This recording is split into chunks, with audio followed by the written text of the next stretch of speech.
ton contenu, eh bien, ne t'inquiète pas, c'est totalement normal et ça arrive à beaucoup de...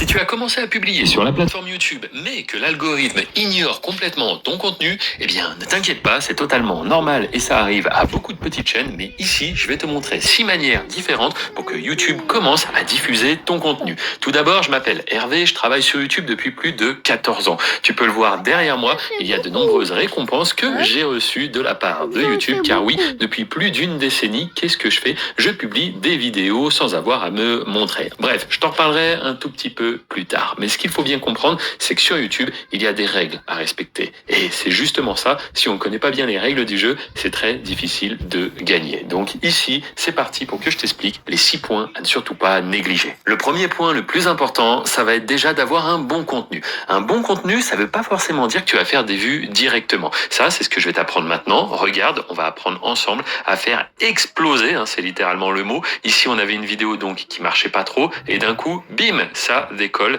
et ça explose. Un exemple, c'est bien, mais 2, c'est peut-être mieux. Donc là, c'est la même chose. On voit clairement qu'il s'est passé quelque chose ici et ça s'est mis à décoller fortement. Encore une fois, 2, c'est bien, 3, c'est toujours mieux. Ici, hop, énorme montée d'une vidéo qui a, une fois de plus, explosé. Donc comment est-ce que je fais pour répéter ça sur différentes vidéos, différentes chaînes, hein. Aujourd'hui, j'ai tout un réseau de chaînes anonymes et automatisées, mais ça pareil, je vais t'en parler juste après. Ce qu'il faut bien que tu comprennes, c'est que sur YouTube, il y a une seule et unique chose qui est importante, c'est réussir à mettre la bonne vidéo en face du bon spectateur. Et ça, malheureusement, ce n'est pas toi qui le contrôle. C'est le but de l'algorithme, mettre la bonne vidéo en face du bon spectateur.